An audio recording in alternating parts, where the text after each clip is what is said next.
In the meantime, turning now to politics, Donald Trump is surging to a new high.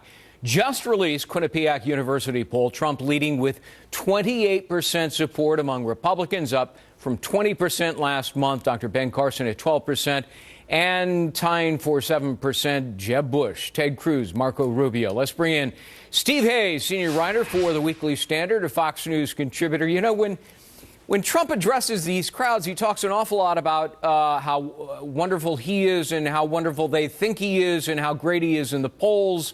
And then he spends about this much time actually talking about, policies and positions and so forth. So that invites the question, is this sustainable for Trump? I mean, at some point, he's going to have to really start answering tough questions.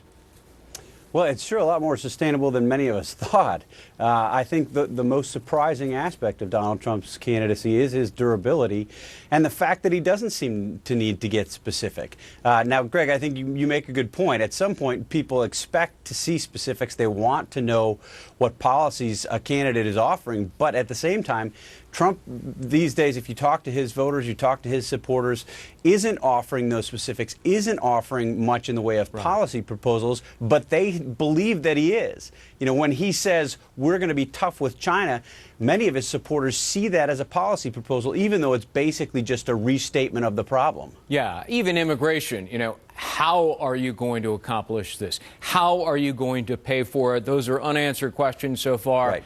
He's likely going to have to answer them, and, folks may not like his answers in the long run. Maybe they will. But the New York Times front page had an interesting column. They said, look, the challenge for Donald Trump, as high as his numbers are and as big as his crowds are, is translating that into actual votes. And they point out, for example, in Iowa, people who attend all these big rallies, they're not the ones who actually get out and vote. So is the New York Times right about that? I think they are. I mean, but Donald Trump may have an advantage there. I mean, his man on the ground, Chuck Laudner, is a very well-respected, seasoned veteran in Iowa politics, knows how to translate support or curiosity to actual votes, to actual support at the caucuses. If anybody can do it, I think Chuck Laudner probably can. I will say on the policy matter, it's not just that Donald Trump hasn't been offering policies, it's that when he's asked, when he's pressed to talk about policies, he's offering things that are contradictory, sometimes within the same sentence or two.